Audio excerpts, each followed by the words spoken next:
ቻይና።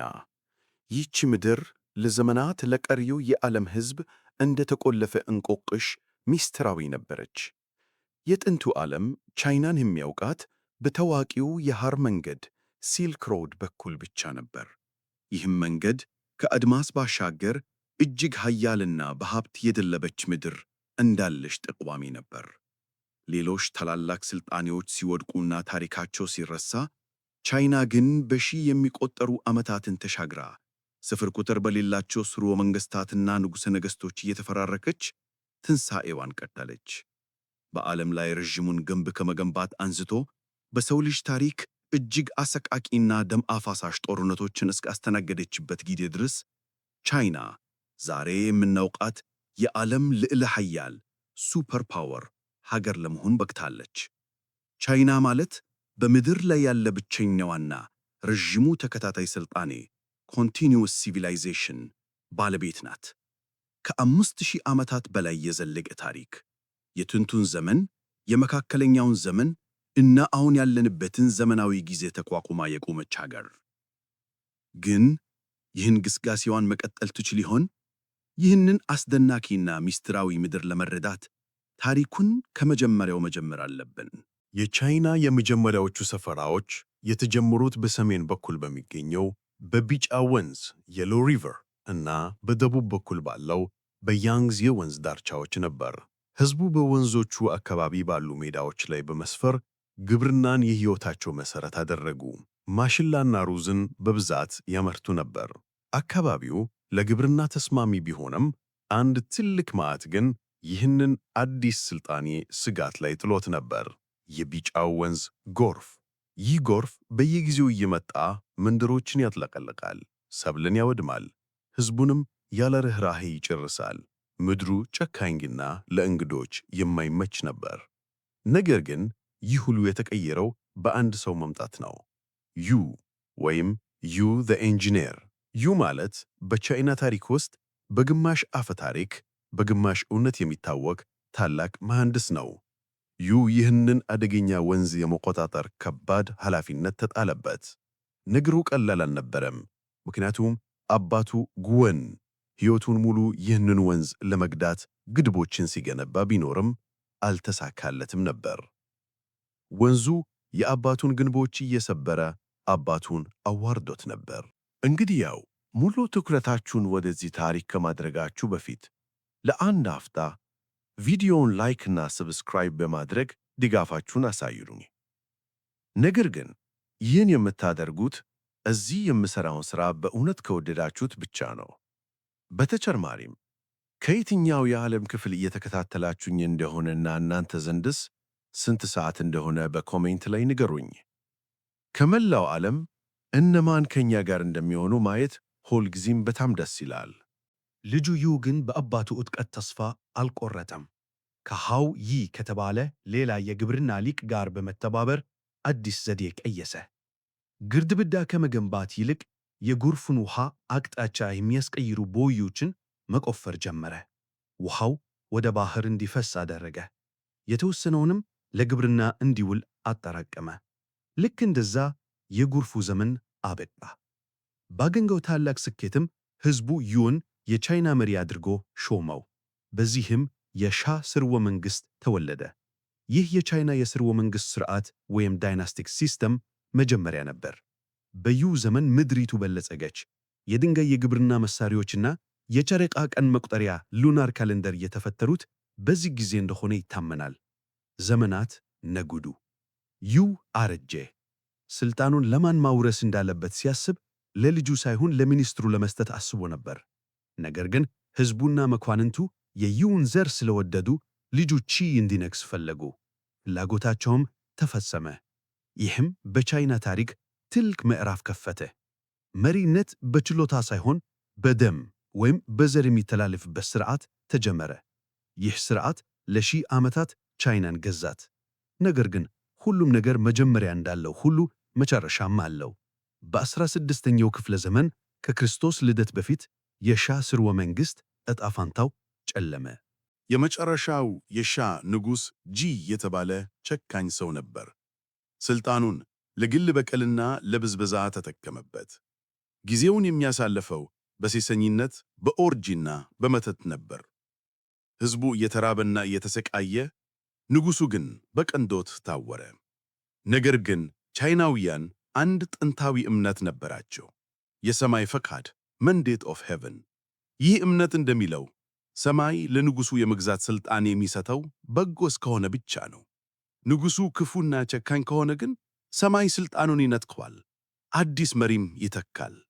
ሰማይ በንጉሥ ጂ ላይ ፈረደ። በዚህ ጊዜ ቻይና ወደ የነሐስ ዘመን ገብታ ነበር። ከሻንግ የመጡ አዲስ ኃይሎች በዘመናዊ የነሐስ ጦር መሣሪያ ታጥቀው ተነሱ። በሴሰኝነት የደከመውን የንጉሥ ጂን ጦር ድምጥማቱን አጠፉት። የሻ ሥርወ መንግሥት ወደቀ። አዲሱ የሻ ሥርወ መንግሥት ተተካ። የሻንግ ሥርወ መንግሥት ከቀድሞ የሻ መንግሥት የሚለይበት አንድ ትልቅና እጅግ ወሳኝ ነገር ነበረው። እሱም የተጻፈ ታሪክ ነው። ዛሬ ላይ ስለ እነሱ በሰፊው የምናውቀው የኦራክል አጥንቶች በሚባሉት የጥንት ቅርሶች ምክንያት ነው። ቻይናውያን በዚያን ዘመን ታሪካቸውን በእንስሳት አጥንትና በኤሊ ቀብቀቦች ላይ ይቀርጹ ነበር። ከ3000 ዓመታት በፊት የተጻፉ ከ3000 በላይ ምልክቶች ወይንም ካራክተርስ ተገኝተዋል። የሚያስገርመው ነገር ደግሞ አብዛኞቹ ዛሬ ቻይናውያን ከሚጠቀሙባቸው ፊደላት ጋር ይመሳሰላሉ። የሻንግ ሰዎች ጦረኞችና ተጓዦች ነበሩ። የባህር ዛጎሎችን እንደ ገንዘብ ይጠቀሙ ነበር። ነገር ግን ኅብረተሰቡ በሁለት ተከፍሎ ነበር። መኳንንቱ በምቾት ሲኖሩ፣ ገበሬዎችና ባሮች ግን በጨለማ ውስጥ ይኖሩ ነበር። የሻንግ መሪዎች እጅግ አምላኪዎች ነበሩ። ሥልጣናቸውን ለማቆየትና አማልክትን ለማስደሰት ሲሉ ግን እጅግ አሰቃቂ ድርጊቶችን ይፈጽሙ ነበር። መልካም የአየር ንብረት እንዲኖር እና ድል እንዲቀናቸው የሰው ልጅን መሥዋዕት ያደርጉ ነበር። አንድ ጌታ ሲሞት በሞት በኋላ ሕይወት እንዲያገለግሉት በሚል ባሮቹ አብሮት በሕይወት ይቀበሩ ነበር። የሻንግ ጦር ኃያል ነበር። በነሐስ መሣሪያዎችና በሰረገላዎች ታግዞ ለ600 ዓመታት ገዛ። ነገር ግን ልክ እንደ ቀድሞ የሻ ንጉሥ የመጨረሻው የሻንግ ንጉሥ ዲክሲን በሥልጣን ባለገ። ይህ ሰው ጭካኔው ወሰን አልነበረውም። በቤተ መንግሥቱ ውስጥ ግብረ ሰዶማዊ ድግሶችና ኦርጂዎችን ያዘጋጅ ነበር። እሱን የተቃወሙትን በአሰቃቂ ሁኔታ ያሰቃይ ነበር። ጭካኔው የት ድረስ ነበር መሰላችሁ? አጎቱ የአኗኗር ዘይቤውን ሊመክረው ሲሞክር ዲክሲን የአጎቱን ልብ ከደረቱ ላይ አስወጥቶ አስቀድደው። ይህ ሁሉ ግፍ የሚተረው አንድ ነገር ብቻ ነበር፤ ጦርነት። በ1046 ዓመተ አለፈ ቢሲኢ ዙ የተባሉ የሻንግ ተቀናቃኞች ተነሱ።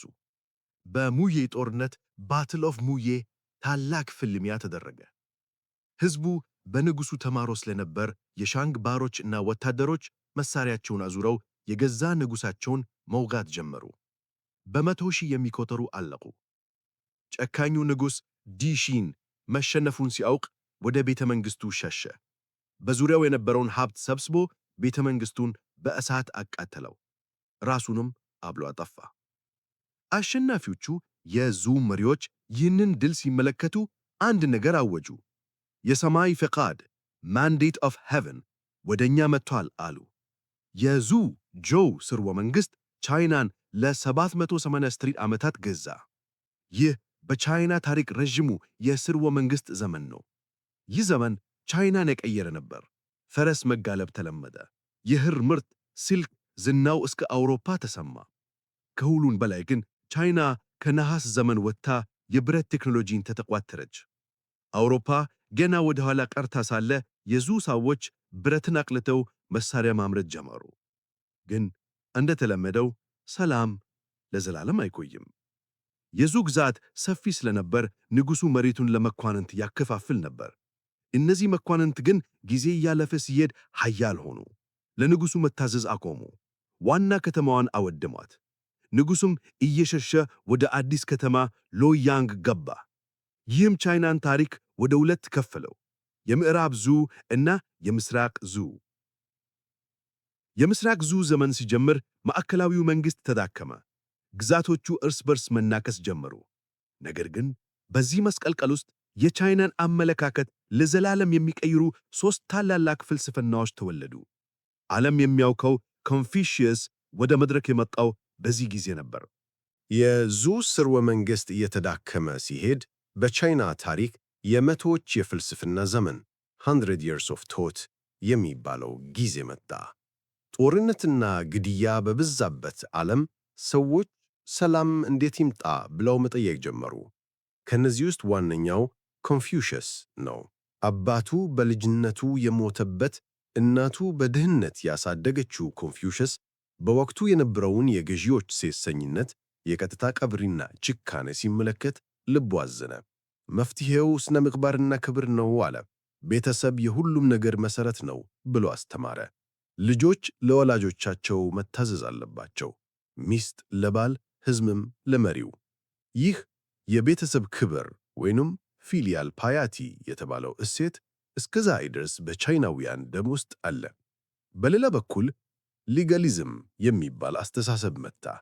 እነዚህ ደግሞ የሰው ልጅ በተፈጥሮ ክፉ ነው፣ የሚስተካከለው በከባድ ሕግና ቅጣት ብቻ ነው አሉ። ሦስተኛው ደግሞ ታኦይዝም ነው፣ የተፈጥሮን አትጋፋ፣ እንደ ወንዝ ውሃ ተንሳፈፍ የሚል። ነገር ግን ፈላስፋዎቹ ስለ ሰላም ሲሰብኩ፣ የጦር ጄኔራሎቹ ግን ስለ ደም ይምከሩ ነበር። የዙ ሥርወ መንግሥት ፈራረሰ። የቀድሞ ግዛቶች ራሳቸውን ንጉሥ እያሉ ሰየሙ። 7 ኃያላን ግዛቶች ቀሩ።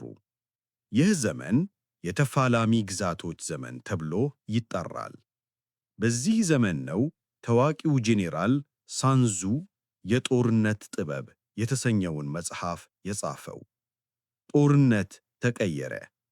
ድሮ ለቀናት ይደረግ የነበረው ውጊያ አሁን ለወራት የሚዘልቅ፣ ሕፃናትን ሳይቀር ወደ ጦርነት የሚማገድ ሆነ። ከሰባቱ ግዛቶች አንዱ ግን አደገኛ ሆኖ ወጣ፤ ቺን። በወጣቱ ንጉሥ ይንግዠንግ የሚመራው ይህ ግዛት ጨካኝና የዘመናዊ ብረት መሳሪያ ባለቤት ነበር። ደካማውን የሃን ግዛት በቀላሉ አጠፋው። ቀጥሎ ደግሞ የዛው ግዛትን አናጣጠረ። የዛው ግዛት ሊሙ የሚባል ድንቅ ጄኔራል ነበራቸው። የቺን ጦር ይህንን ጄኔራል በጦር ሜዳ ማሸነፍ ስላልቻለ ተንኮል ሠራ። የዛውን ንጉሥ በስላ አታለሉት። ሞኙ ንጉሥ የገዛ ጀግናውን ጄኔራል ሊሙን ሊከዳህ ነው በሚል ውሸት አስገደለው። የዛው ግዛትም በቺን እጅ ወደቀ። አሁን ሁሉም ፈራ። የቀጣዩ የቺን ኢላማያን የተባለው ግዛት ነበር። የያን ልዑል ዳን የቺን ጦር በኃይል እንደማይሸነፍ አወቀ። ስለዚህ አንድ የመጨረሻ ተስፋ ቆረጠ፤ ንጉሡን ይንግዠንግን በድብቅ መግደል። ለዚህ ተልእኮ ጂንግከ የተባለ ነፍሰ ገዳይ ተመረጠ። ዕቅዱ እብደት ነበር። ጂንግከ ወደ ቺን ቤተ መንግሥት የሚገባው የሰላም መልእክተኛ መስሎ ነው። ስጦታ ይዞ ይሄዳል። አንደኛው ለም የሆነ መሬት ካርታ ሲሆን፣ ሁለተኛው ደግሞ ከቺን የኮበለለ የአንድ ጄኔራል የተቆረጠ ጭንቅላት ነው። ነገር ግን በካርታው ጥቅልል ውስጥ ዓለም ላይ ካሉ መርዞች ሁሉ የተለየ ገዳይ መርዝ የተቀባች ጩቤ ዳገር ትደብቃለች። ጩቤዋ ቆዳ የቧጠጨችው ሰው ወዲያው ይሞታል። ቀኑ ደረሰ። ጂንግከ እና ረዳቱ ወደ ቺን ቤተ መንግሥት ገቡ። ረዳቱ ግን የንጉሡን ግርማ ሲያይ በፍርሃት ተንቀጠቀጠ፣ ሊወድቅም ደረሰ። ጠባቂዎቹ ጠረጠሩ። ጂንግከ ግን በፍጥነት ይቅርታ ንጉሥ ሆይ፣ ይህ የገጠር ልጅ ስለሆነ ግርማ አስደንግጦት ነው ብሎ አስተባበለ። ረዳቱ ወደ ኋላ እንዲቀር ተደረገ። ጂንግከ ብቻውን የተቆረጠውን ጭንቅላትና ካርታውን ይዞ ወደ ንጉሡ ዙፋን ቀረበ። ንጉሡ ካርታውን ለማየት ጓጉቶ ወደፊት ጠጋ አለ። ጂንግከ ካርታውን ቀስ ብሎ ዘረጋው። በመጨረሻም መርዛማዋ ጩቤኝ ታየች። ጂንግከ ጩቤዋን መዝዞ ወደ ንጉሡ ተወረወረ። ንጉሡ በድንጋጤ ወደ ኋላ ሲዘል የልብሱ እጅጌ ተቀደደ። ቤተ መንግሥቱ በግርግር ታመሰ። ወታደሮቹ መሳሪያ ይዘው ወደ ውስጡ መግባት አይፈቀድላቸውም ነበር። ንጉሡ ብቻውን ከነፍሰ ገዳዩ ጋር ቀረ። ንጉሡ ረጃጅም ምሰሶዎችን እየተዞረ መሸሽ ጀመረ። ረጃጅሙን ሰይፉን ለመምዘዝ ቢሞክርም በሩጫው ምክንያት አልቻለም። ሞት አንድ እርምጃ ቀርታለች። በድንገት አንድ የንጉሡ ሐኪም የያዘውን የመድኃኒት ቦርሳ በጂንግከ ፊት ላይ ወረወረው። ይህ ለንጉሡ ሰከንዶችን ሰጠው። ሰይፉን መዘዘና የጂንግከ እግር ላይ ወጋው። ጂንግከ ወደቀ። በመጨረሻም ተስፋ በመቁረጥ መርዛሟን ጩቤ ወረወራት። ግን ንጉሡን ስተው ምሰሶ ላይ ተሰጋች። ንጉሥ ይንግጀንግ በንዴት ነፍሰ ገዳዩን በስምንት ቦታ ወጋው። የግድያው ሙከራው ከሸፈ። ይህ ድርጊት ግን አውሬውን ቀሰቀሰው። ይንግጀንግ እጅግ ተቆጣ። አሁን የሚያቆመው ምንም ኃይል የለም። የያን ግዛትን አቃጠለ፣ ቀሪዎቹንም ጨፈለቀ።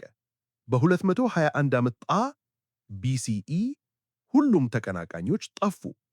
ቻይና ለመጀመሪያ ጊዜ በአንድ ንጉሥ ስር ወደቀች። ያ ጨካኝ ንጉሥ ይንግጀንግ ራሱን ቺን ሺ ሁዋንግ የመጀመሪያው የቺን ንጉሠ ነገሥት ብሎ ሰየመ። የቻይና ታሪክ አዲስና ጨለማ ምዕራፍ ተጀመረ።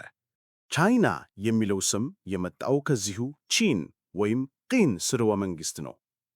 ንጉሥ ቺን ሺ ሁዋንግ ቃል ገብቶ ነበር፣ ስርወ መንግሥቴ ለ10,000 ትውልድ ይገዛል ብሎ።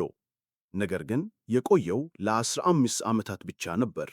ቢሆንም በእነዚህ አጭር ዓመታት ውስጥ የሠራው ሥራ ለዘላለም የማይረሳ ነው። ቺን ሺ ሁዋንግ ቻይናን በብረት እጅ ጠፍሮ ያዛት፣ ፊውዳሊዝምን አተፋ። ሁሉም ሥልጣን በእሱ እጅ ብቻ ወደቀ። ገንዘቡን፣ ክብደቶችን እና የጽሑፍ ሥርዓቱን አንድ ወጥ አደረገ። ይህ ሁሉ ግን ለሕዝቡ ብሎ አልነበርም፣ ሕዝቡን ለመቆጣጠር እንዲመቸው እንጂ። እሱ ሌጋሊስት ነበር። የሰው ልጅ በተፈጥሮ ክፉ ነው፣ የሚስተካከለው በመገረፍ በመቆረጥና በመገደል ብቻ ነው ብሎ ያምን ነበር። አንድ ሰው ጥፋት ካጠፋ አብሮት የሚሠራው የሠራተኞች ቡድን በሙሉ ይቀጣ ነበር። ፍርሃት በቻይና ምድር ነገሰ። ንጉሡ የገዛ ሕዝቡን ብቻ ሳይሆን ከሰሜን የሚመቱ ዘላን ሺዮንግኑ ወይም የሁንስ አባቶች የተባሉ ቶርኞችንም ይፈራ ነበር። ስለዚህ አንድ ታላቅ ውሳኔ አሳለፈ። በሺህ የሚቆጠሩ ገበሬዎችን እና እስረኞችን አሰማርቶ ዛሬ የምናውቀውን ታላቁን የቻይና ግንብ መገንባት ጀመረ። ግንባታው ሲኦል ነበር። ሰነፍ የተባለ ገበሬ ወደ ግንቡ ይላካል። ብዙዎቹ በዚያው ይቀራሉ፣ አስከሬናቸውም ግንቡ ስር ይቀበራል። ቺን ሺ ሁዋንግ ዓለምን ተቆጣጠረ። 3 የግድያ ሙከራዎችን ተረፈ። ግዙፍ ግንብ ገነባ። ነገር ግን አንድ ጠላት ቀረችበት። እሷን ማሸነፍ ግን አልቻለም። ሞት። እንግዲያው የምሠራው ሥራ ከወደዳችሁት ለአንድ አፍታ ቪዲዮውን ላይክ እና ሰብስክራይብ በማድረግ ድጋፋችሁን አሳዩኝ። በተጨማሪም ከየትኛው የዓለም ክፍል እየተከታተላችሁኝ እንደሆነና እናንተ ዘንድ ስንት ሰዓት እንደሆነ በኮሜንት ላይ ንገሩኝ። ከመላው ዓለም እነማን ከኛ ጋር እንደሚሆኑ ማየት ሁልጊዜም በጣም ደስ ይላል። ዕድሜው እየገፋ ሲሄድ ንጉሡ መሞትን እጅግ ፈራ። የማይሞት ሕይወት የሚሰጥ መድኃኒት ኤሌክሲር ኦፍ ኢሞርታሊቲ ፈልጉልኝ ብሎ ሰራዊት አዘዘ። ሹፉ የተባለ አታላይ ሰው መድኃኒቱ በአንድ ደሴት ላይ አለ፣ ነገር ግን ግዙፍ የባሕር ዓሣ ነባሪ መንገዱን ዘግቶታል ብሎ ንጉሡን ዋሸው። ንጉሡም ቀስተኞችን ሰጠው። ሹፉ ግን ተመልሶ አልመጣም። ምናልባት ወደ ጃፓን ሄዶ እዚያው ቀርቶ ይሆናል ይባላል። ንጉሡ በጥርጣሬ አበደ።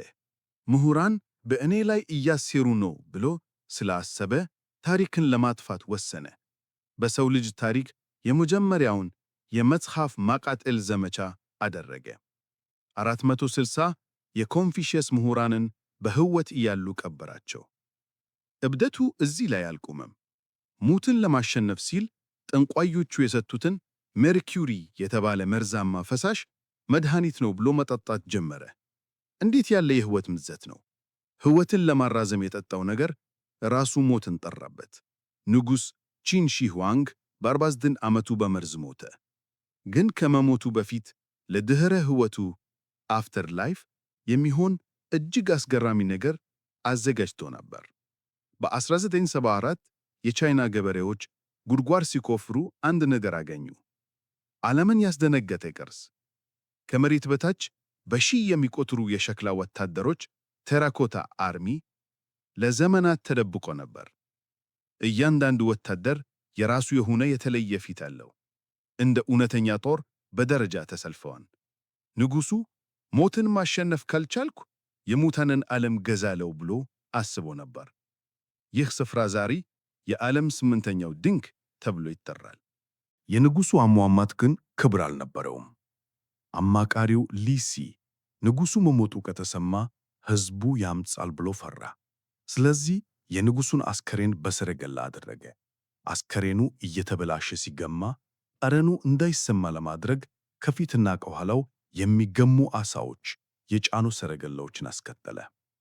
የዓለም ኃያሉ ንጉሥ በተበላሸ ዓሣ ተከቦ ወደ መዲናው ገባ። ተንኮለኛው ሊሲ ግን አላመለጠም። አዲሱ ንጉሥ ጨካኝ ሆነና ሊሲን በቻይና ታሪክ እጅግ አሰቃቂ በሆነው የሺህ ቁርጥራጭ ሞት (Death by 1000 Cuts) አስገደለው። የሰውነቱ ሥጋ በየቀኑ በትንሹ እየተቆረጠ በስቃይ ሞተ። ሕዝቡ መረረው። ገበሬዎች አመፀው። ከዚህ ትርምስ ውስጥ አንድ ገበሬ ተነሳ፣ ሊዩ ባንግ። እሱም ታላቁን የሃን ሥርወ መንግሥት መሠረተ። የቺን አገዛዝ በሕዝብ ሮሮና አመፅ ፈረሰ። ከዚህ አመድ ውስጥ ሊው ባንግ የተባለ የቀድሞ ገበሬ ወጣ። ስሙን ወደ ጋኦዙ ቀይሮ የቻይና ንጉሥ ሆነ። በዚህም ታላቁ የሃን ሥርወ መንግሥት ተወለደ። ይህ ዘመን ለቻይናውያን ምን ያህል አስፈላጊ እንደሆነ ታውቃላችሁ?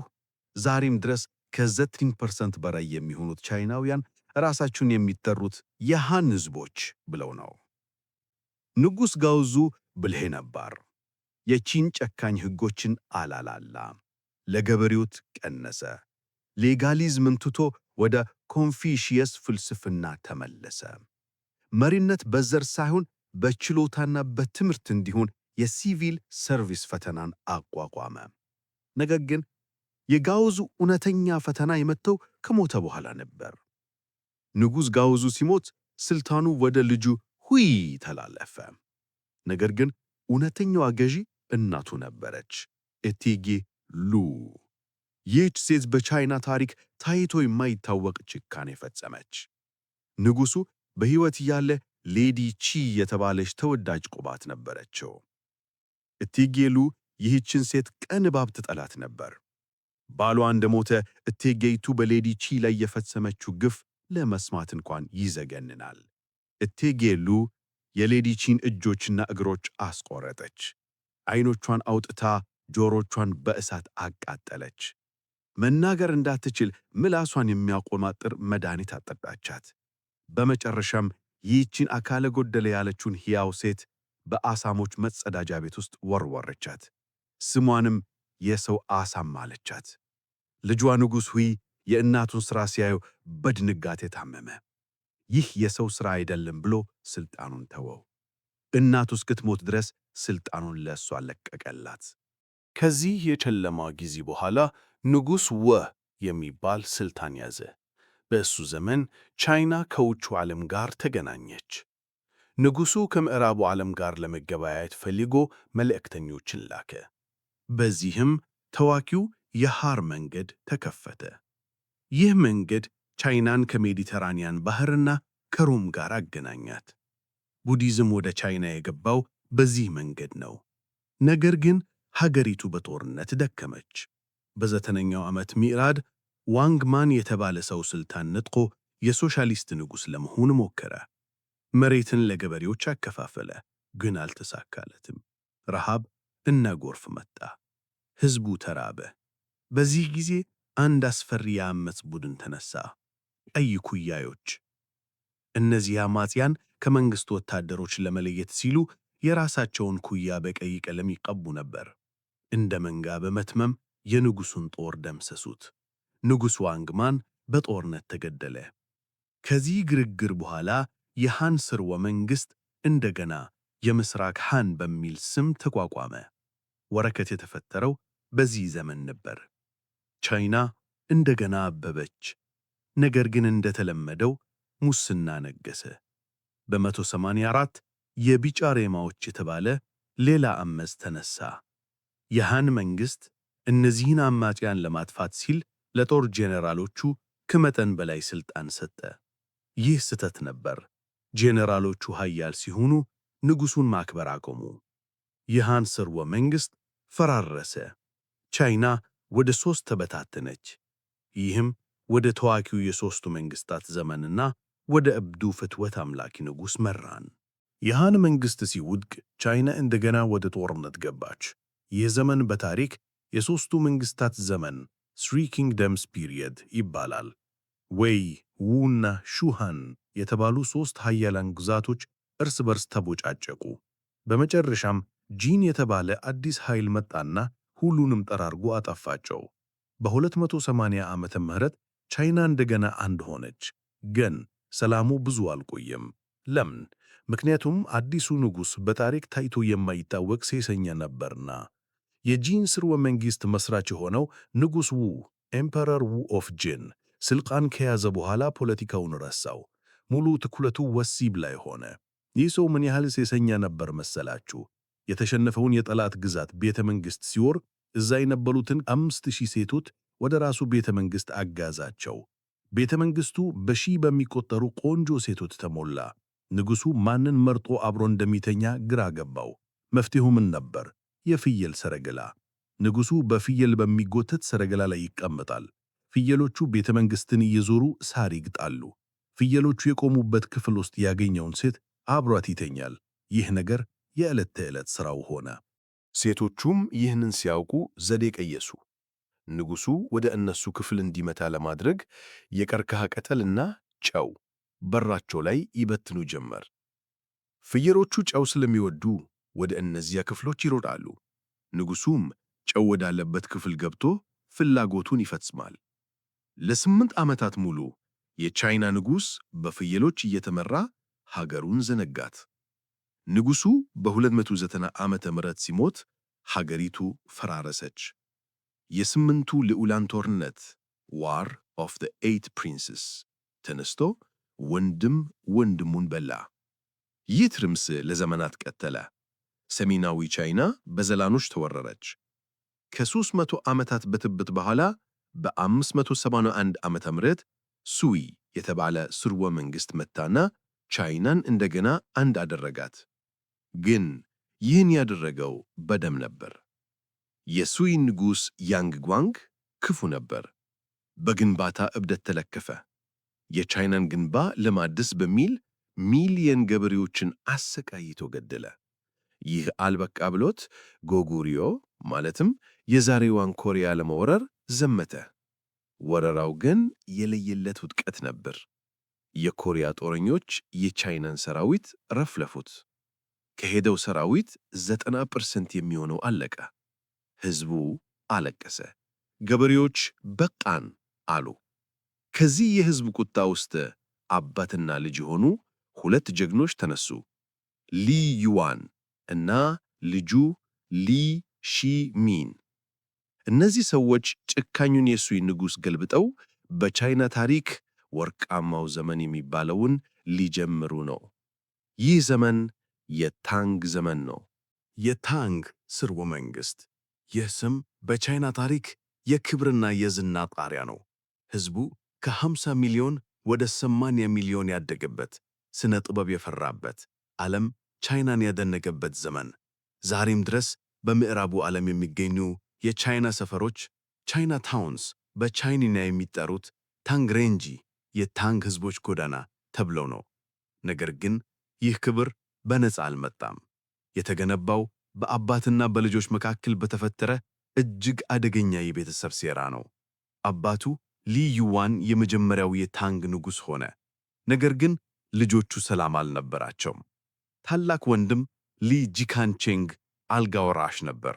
ነገር ግን ታናሽ ወንድሙ ሊ ሺሚን በጦር ሜዳ ጀግና ስለነበር ሕዝቡ ይወደው ነበር። ቅናት፣ የሥልጣን ጥማት ወንድም በወንድሙ ላይ ተነሳ። ታላቅ ወንድም እና ሌላኛው ወንድማቸው ሊ ዩዋንጂ በመሆን ጀግናውን ሊ ሺሚንን ለመግደል አሰቡ።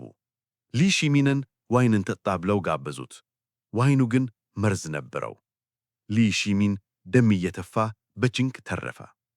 አባታቸው ይህንን ጠላትነት ሲያይ አገሪቱን ለሁለት ከፍዬ ልስጣችሁ አለ። ግን አልሰሙትም። ሲራው ከተለ። በ626 ነገሮች ፈነዱ። ሁለቱ ወንድሞች ሊ ሺሚንን ለመግደል አጥፍተው እየጠበቁ መሆናቸውን ሰማ። እሱ ግን ቀድሟቸው። ቦታው የሼንዉ በር ይባላል። ይህ ቀን የቻይናን ታሪክ የቀየረ ቀን ነው። ሊ ሺሚን በፈረስ እየጋለበ ወደ በሩ መጣ። ወንድሞቹ ወጥመድ እንደገባ አሰቡ። ነገር ግን ሊ ሺሚን ከመቅጽበት ቀስቱን መዘዘና ታላቅ ወንድሙን ሊ ጂያንቺንግን አንገቱ ላይ ወጋው። ወንድሙ በቅጽበት ሞተ።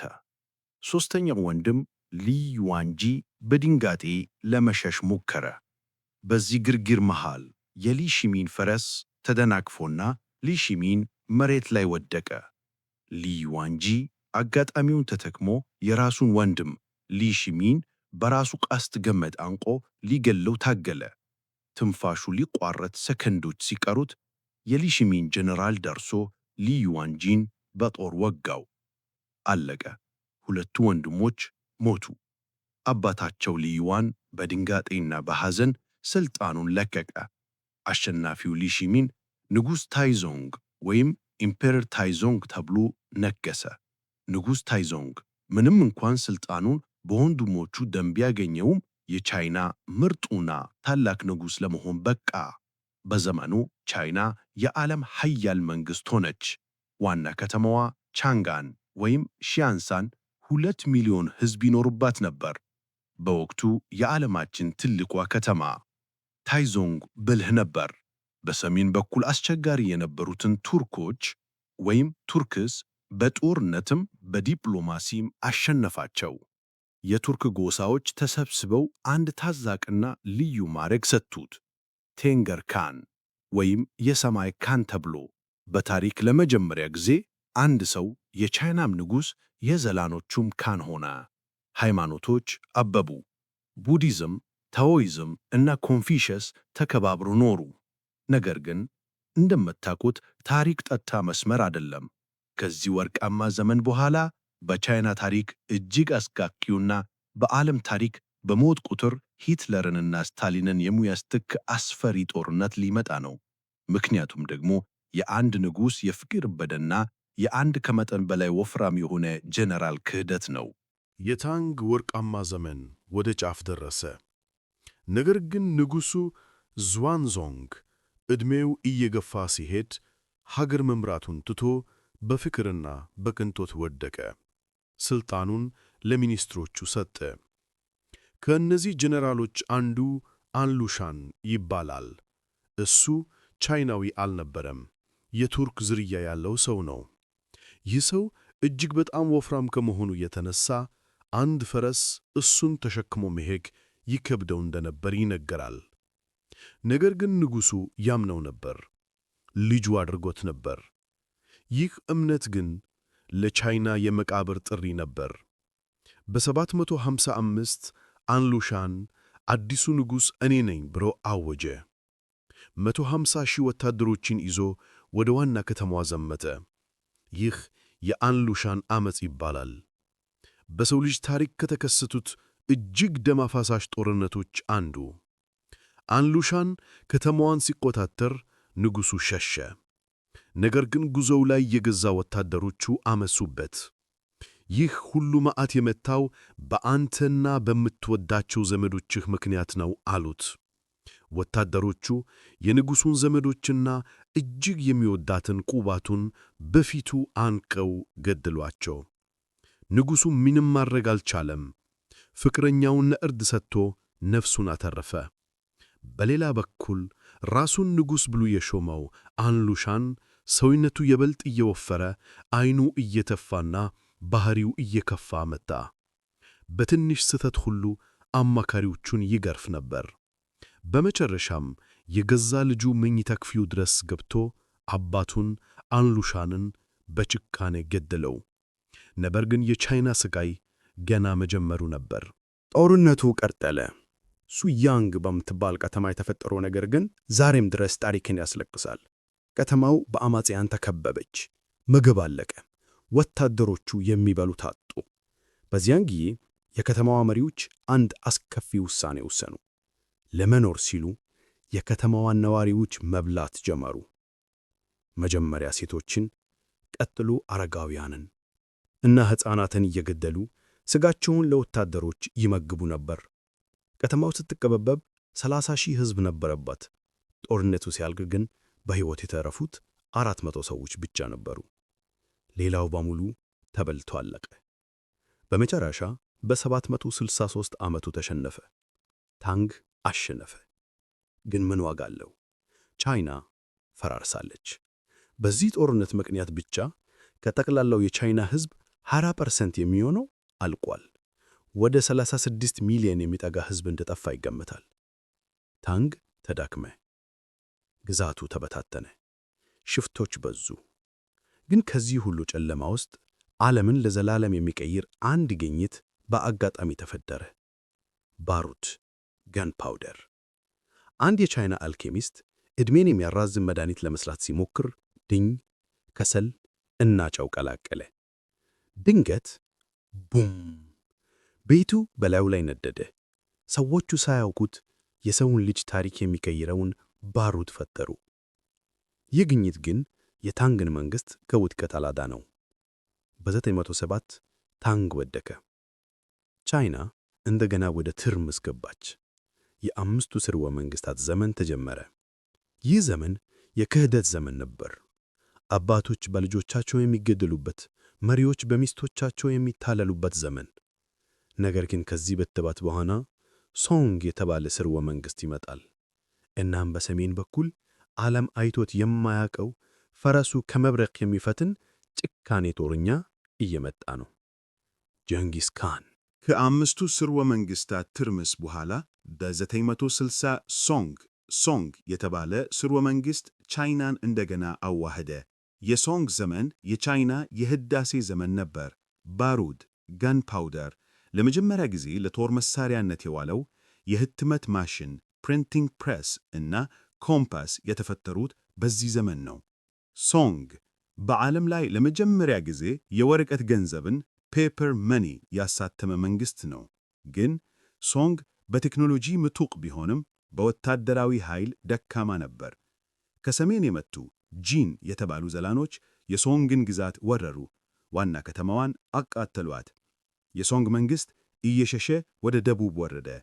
ቻይናውያን በሥነ ጥበብና በፍልስፍና ተጠምደው ሳለ በሰሜን በኩል በሞንጎሊያ በረሃ ውስጥ ዓለም አይቶት የማይታወቅ እሳት እየተቀጣጠለ ነበር። በ1162 አንድ ሕፃን ተወለደ። ስሙ ቴሙጂን ይባላል። እኛ ግን በታሪክ ስሙ ጀንጊስ ካን ብለን እናውቀዋለን። ሲወለድ እጁን ጨብጦ ነበር። አዋላጆቹ እጁን ሲከፍቱት የረጋ የደም ቋጠሮ ይዞ ተገኘ። ይህ በሞንጎሊያውያን እምነት ይህ ልጅ ዓለምን በደም ያጠለቅላል የሚል ምልክት ነበር። ትንቢቱ ትክክል ነበር። የቴሙጂን ሕይወት ግን ገና ከጅምሩ ሲኦል ነበር። ገና በልጅነቱ አባቱ በጠላቶቹ ተመርዞ ሞተ። ጎሳው አባት የሌላቸውን ልጆች አናቀልብም ብሎ ቴሙጂንን፣ እናቱንና ወንድሞቹን በረሃ ላይ ጥሏቸው ሄደ። ቤተሰቡ የሚበላው አጥቶ አይጥና ስርወ መሬት እየበላ አደገ። በዚህ የከፋ ድህነት ውስጥ ቴሙጂን ጨካኝ እየሆነ መጣ። ገና በ13 ዓመቱ ታላቅ ወንድሞ አንድ የቀለበውን ዓሣ ቀምቶ ስለበላበት ብቻ ቴሙጂን ቀሱን መዞ የገዛ ወንድሙን ገደለ። ይህ የመጀመሪያው ግድያው ነበር። ወደፊት ግን የ40 ሚሊዮን ሰዎችን ሕይወት ይቀጥፋል። ቴሙጂን አደገ። ተንከራታች ጎሳዎችን ማሰባሰብ ጀመረ። የሚወዳትን ሚስቱን ቦርቴን ጠላቶች ዘርፈው ወሰዱበት። እሷን ለማስለቀቅ ሲል ታላቅ ጦርነት ከፈተ። አሸነፈ። ሚስቱንም አስለቀቀ። ነገር ግን ትልቁ ፈተና የመጣው ከልጅነት ጓደኛው ከደም ወንድሙ ጃሙካ ነበር። ጃሙካና ቴሙጂን አብረው ያደጉ፣ በአንድ ብርድ ልብስ የተኙ ጓደኛሞች ነበሩ። ነገር ግን ስልጣን ሲመጣ ወዳጅነት ጠፋ። ጃሙካ የቴሙጂንን ሰራዊት አጠቃ፣ አሸነፈ። ጭካኔው ግን ወሰን አልነበረውም። ጃሙካ የተማረኩትን 70 የቴሙጂን ጄኔራሎችና ወጣቶች በትልልቅ ድስቶች ውስጥ እየፈላ ያለው ውሃ ውስጥ ጨምሮ ቀቀላቸው። ይህ ጭካኔ ግን ለቴሙጂን ጠቀመው። የጃሙካ ወታደሮች በጌታቸው ጭካኔ ተደናግጠው ወደ ቴሙጂን ጀንጊስ ካን መክዳት ጀመሩ። ጀንጊስ ካን ኃያል ሆነ፣ ተመልሶ መጣ፣ ጃሙካን አሸነፈው። ጃሙካ እንደምትግድለኝ ያውቃልዮ፣ ነገር ግን ደሜን ሳታፈስ ግደለኝ ብሎ ለመነ። ጀንጊስ ካንም የልጅነት ጓደኛውን በካርፔት ውስጥ ጠቅልሎ አፍኖ ገደለው። አሁን የሞንጎሊያ ምድር በሙሉ በጀንጊስ ካን እግር ስር ወደቀች። ቀጣዩ ኢላማው ቻይና። ጀንጊስ ካን የዓለም ንጉሥ ለመሆን ተነሣ። የቻይናን ግንብ ሰበረ፣ ከተሞችን አቃጠለ፣ ሴቶችን ደፈረ፣ ወንዶችን አረደ። በዘመቻው ወቅት ብቻ ወደ 40 ሚሊዮን የሚጠጋ ሕዝብ እንደገደለ ይገመታል። ይህ ቁጥር ሂትለርና ስታሊን ከገደሉት ሕዝብ ይበልጣል። ጀንጊስ ካን በሞተበት ወቅት በመቶዎች የሚቆጠሩ ልጆች ነበሩት። ዛሬ ላይ በዘረመል ጥናት እንደተረጋገጠው በዓለም ላይ ካሉ 200 ወንዶች አንዱ የጀንጊስ ካን ዘር አለበት። እሱ ቢሞትም ልጆቹና የልጅ ልጆቹ ግን አላቆሙም። በተለይ የልጅ ልጁ ኩብላይ ካን። ይህ ሰው ሙሉ ቻይናን ተቆጣጥሮ አዲስ ታሪክ ሊሠራ ነው። የጀንጊስ ካን የልጅ ልጅ የሆነው ኩብላይ ካን አያቱ ያልጨረሰውን ሥራ ፈጸመ። በ1279 የመጨረሻውን የቻይና ምሽግ ደቡባዊ ሶንግን ሰበረ። እንዴት አሸነፈ? ሞንጎላውያን የፈረስ ጋናቢዎች እንጂ የባሕር ላይ ተዋጊዎች አልነበሩም። ነገር ግን ኩብላይ ካን ብልህ ነበር። ግዙፍ የባሕር ኃይል ገነባ። የቻይናን ወንዞች ተቆጣጠረ። በመጨረሻም ቻይናን ሙሉ በሙሉ ተቆጣጠረ። በዚህ የዩዋን ሥርወ መንግሥት ተመሠረተ። በታሪክ ለመጀመሪያ ጊዜ ቻይና ቻይናዊ ባልሆነ መሪ በሞንጎላውያን እጅ ወደቀች። ዋና ከተማቸውንም አሁን ቤጂንግ ወደምንላት ቦታ አደረጉ። ኩብላይ ካን ሥልጣኑን ለማጠናከር ሲል ጨካኝ የሆነ የዘር ደረጃ ሥርዓት ዘርጋ። ሕዝቡን በአራት ከፈለ። አንደኛ ሞንጎላውያን ገዢዎቹ፣ ሁለተኛ የመካከለኛው እስያ ሰዎች፣ ሦስተኛ ሰሜን ቻይናውያን፣ አራተኛና የመጨረሻ ደቡብ ቻይናውያን። ቻይናውያን እጅግ ተናቁ። መሳሪያ መታጠቅ ተከለከሉ። ንስር ማርባት ወይም ውሻ ማሳደግ አይችሉም፣ ለዓመት እንዳይጠቀሙባቸው። አገዛዙ ጨካኝ ነበር። ነገር ግን በዚህ ጭቆና ውስጥም ቢሆን ንግድ አበባ። የሐር መንገድ ሲልክ ሮድ ከመቼውም ጊዜ በላይ አስተማማኝ ሆነ። በዚህ መንገድ በኩል አንድ ታዋቂ ጣሊያናዊ ተጓዥ ወደ ቻይና መጣ፣ ማርኮ ፖሎ። ማርኮ ፖሎ ለ17 ዓመታት በቻይና ኖረ። ያየውን ማመን አልቻለም። አውሮፓውያን ወርቅና ብር ሲለዋወጡ፣ ቻይናውያን ግን ወረቀትን እንደ ገንዘብ ፔፐር መኒ ይጠቀሙ ነበር። ድንጋይ ከሰልን፣ ኮል እንደ ማገዶ ይጠቀማሉ። ማርኮ ፖሎ ወደ ሀገሩ ተመልሶ ይህንን ሲናገር ማንም ሊያምኑ አልቻለም። ኩብላይ ካን ግዛቱን ለማስፋት ሞክሮ ነበር። ጃፓንን፣ ቪየትናምንና ጃቫን ለመውረር ሞከረ፣ ግን አልተሳካለትም። ባሕር እና አውሎ ነፋስ ጦሩን አጠፋበት። ኩብላይ ካን በ1204 ሞተ። ከእሱ ሞት በኋላ የሞንጎላውያን ኃይል ተዳከመ፣ ሙስና ነገሰ። ነገር ግን የዩዋን ሥርወ መንግሥትን ያጠፋው ሙስና ብቻ አይደለም። ከሙስና የከፋ የማይታይ ድምፅ የሌለው ገዳይ መጣ።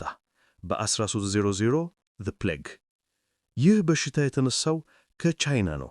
በሞንጎሊያ ወታደሮች በኩል ተሰራጨ። መጀመሪያ ወታደሮቹ አለቁ፣ ቀጥሎ ሕዝቡ። በ4 ዓመት ውስጥ ብቻ 13 ሚሊዮን ቻይናውያን በዚህ ጥቁር ሞት ብላክ ዴዝ አለቁ። በሽታው በባሕር መንገድ በኩል ወደ አውሮፓ ተሻገረ። የአውሮፓን ሕዝብ 1/3ኛውን ጨረሰ። ዓለም በሬሳ ተሞላች። ሕዝቡ ተስፋ ቆረጠ። ይህ መዓት የመጣው በሞንጎላውያን አገዛዝ ምክንያት ነው አሉ። ረሃብ፣ ጎርፍና በሽታ ሲደራረብ አንድ የገበሬዎች ዓመት ተነሳ። ቀይ ጣምራዎች ሬድ ተርባንስ ይባላል። መሪው ዙ ዩዋንዛንግ ይባላል። እሱ የቀድሞ የቡዲስት መነኩሴ ነበር። የለማኝ ልጅ ነው። ቤተሰቦቹን በረሃብና በወረርሽኝ ያጣ ሰው ነው። ይህ መነኩሴ ጦር ሰበቀ። ሞንጎላውያንን ጠራርጎ አስወጣቸው። በ1368 ሞንጎላውያን ሸሹ። የቻይና ምድር እንደገና በቻይናውያን እጅ ገባች። ዙ ዩዋንዛንግ ራሱን ንጉሥ አድርጎ ሾማ። ታላቁን ሚንግ ሥርወ መንግሥት መሠረተ።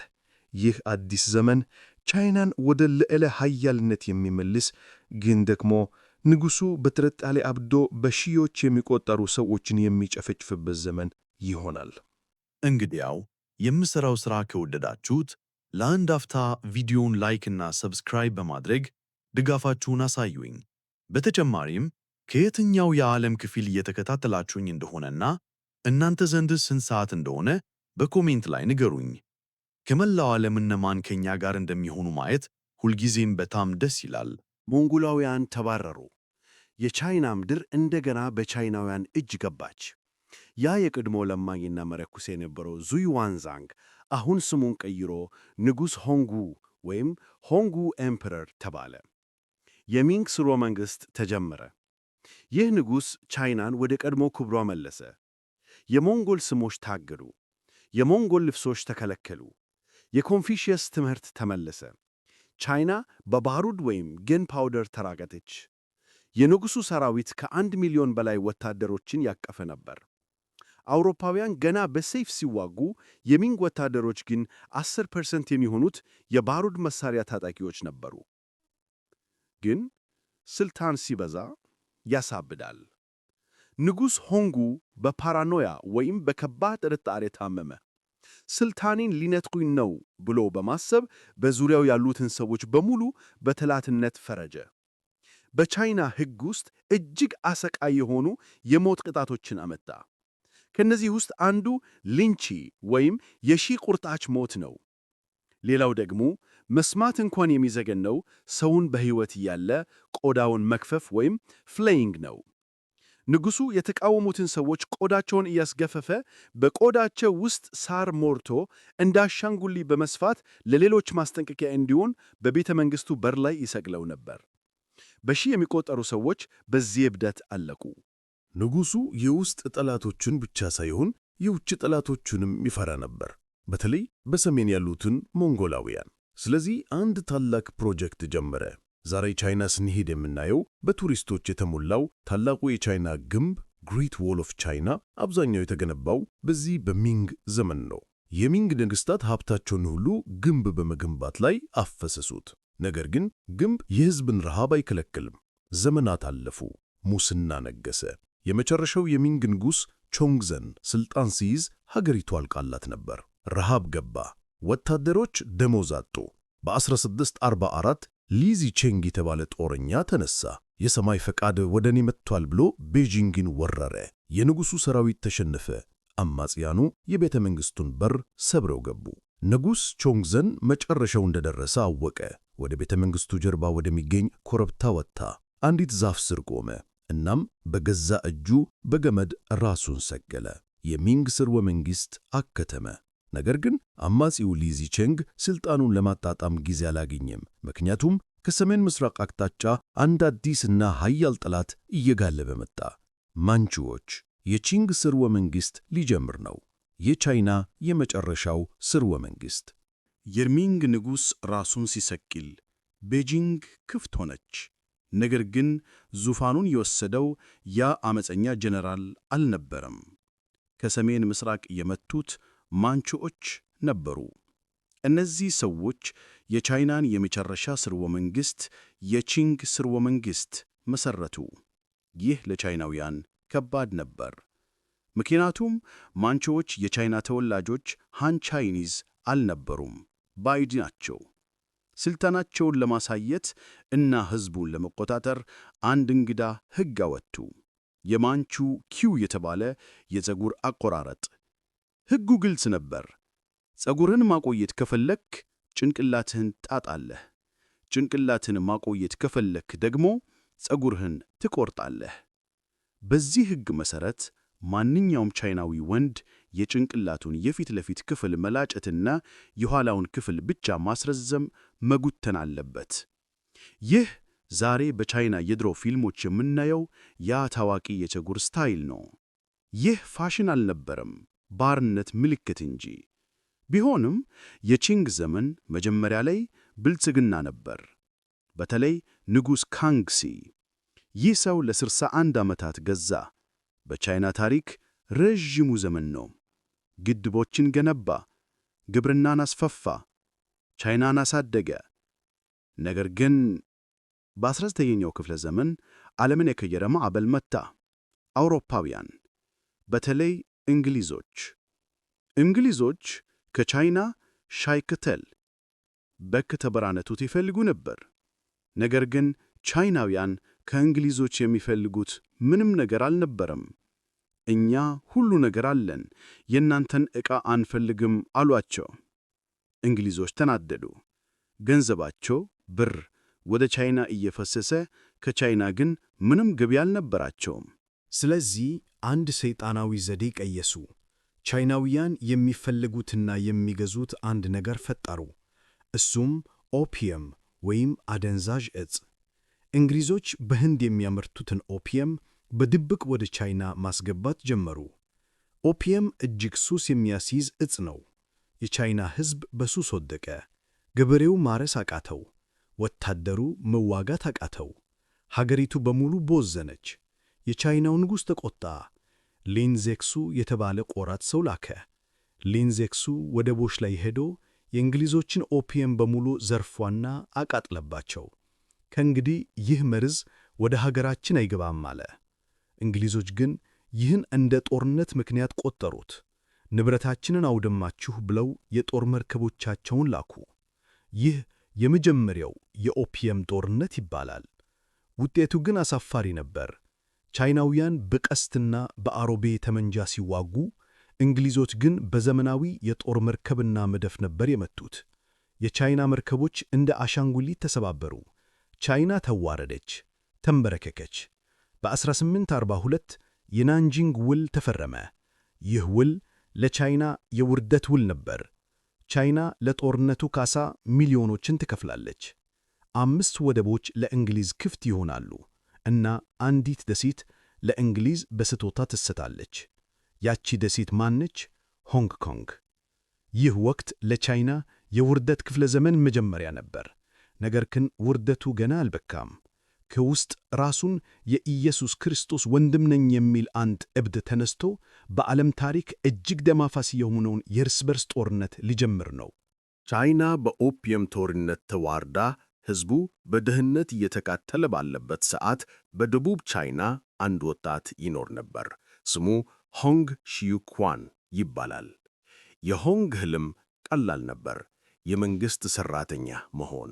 ለዚህ ደግሞ እጅግ ከባድ የሆነውን የቻይና የብሔራዊ ፈተና ማለፍ ነበረበት። ተፈተነ፣ ወደቀ፣ ደግሞ ተፈተነ፣ አሁንም ወደቀ። ለሦስተኛ ጊዜ ተፈተነ፣ ወደቀ። በዚህ ጊዜ አእምሮው መቋቋም አቃተው። በጭንቀት አበደ። ለቀናት ተጃጃለ። በዚህ የሕመም ስሜት ውስጥ እያለ አንድ ራእይ አየ። በራእዩ አንድ ወርቃማ ጢም ያለው ሽማግሌና አንድ ጎልማሳ ሰው መጡለት። ሆንግ ከእንቅልፉ ሲነቃ አንድ የክርስትና መጽሐፍ አነበበና ነገሮችን አገናኘ። ያ ወርቃማው ሰውዬ እግዚአብሔር ነው፣ ያኛው ደግሞ ኢየሱስ ክርስቶስ ነው፣ እኔ ደግሞ የኢየሱስ ታናሽ ወንድም ነኝ ብሎ አመነ። ሆንግ እግዚአብሔር ቻይናን ከማንቹ አገዛዝ እንዳጸዳ ልኮኛል ብሎ መስበክ ጀመረ። የተራበውና የተጨቆነው ገበሬ ተከተለው። የታይፒንግ ሰማያዊ መንግሥት የተባለ የራሱን መንግሥት መሠረተ። በፍጥነት ተቀጣጠለ። በአጭር ጊዜ ውስጥ ግማሽ ሚሊየን ተከታዮችን አፈራ። የራሳቸው መጽሐፍ ቅዱስ አዘጋጁ። ወንድና ሴት ተለያይተው እንዲኖሩ ተደረገ። ከንጉሡ ከሆንግ በስተቀር እሱ ብዙ ሚስቶች ነበሩት። አማጽያኑ ናንጂንግ የተባለችውን ታላቅ ከተማ ተቆጣጠሩ። ለ11 ዓመታት ያህል ደቡብ ቻይናን ገዙ። ነገር ግን ይህ ግዛት የሰላም ሳይሆን የደም ነበር። የቺንግ መንግሥትና የምዕራባውያን ኃይሎች ተባብረው እነዚህን አማጽያን ለመውጋት ዘመቱ። ጦርነቱ ርኅራኄ አልነበረውም። ከተሞች ጋዩ፣ ረሃብ ገባ፣ ሰዎች የሚበሉት አጥተው የሰው ሥጋ እስከ መብላት ደረሱ። በመጨረሻም በ1864 ዓመተ ምህረት የቺንግ ወታደሮች ናንጂንግን ከበቡ። የሆንግ አማካሪዎች ምግብ አልቋል፣ እጅ እንስጥ አሉት።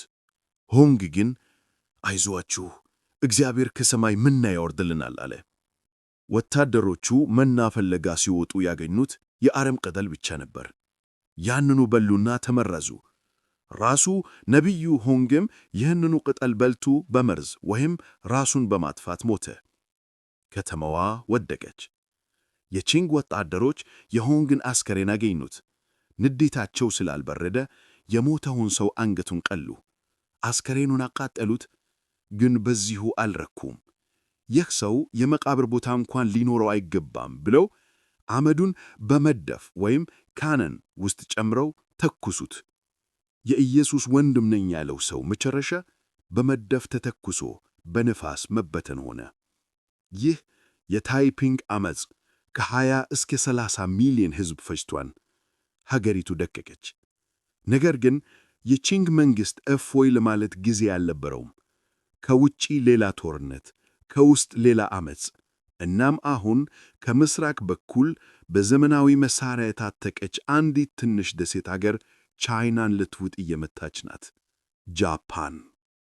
የታይፒንግ ዓመፅ በቻይና ምድር እየነደደ ሳለ እንግሊዞችና ፈረንሳዮች ሌላ ጦርነት ፈለጉ። የምኞታቸው ዝርዝር አጭር ነበር፤ ኦፒየምን ሕጋዊ ማድረግ እና ወደ ቤጂንግ መግባት። ሰበብ ፈለጉ፣ እናም አገኙ።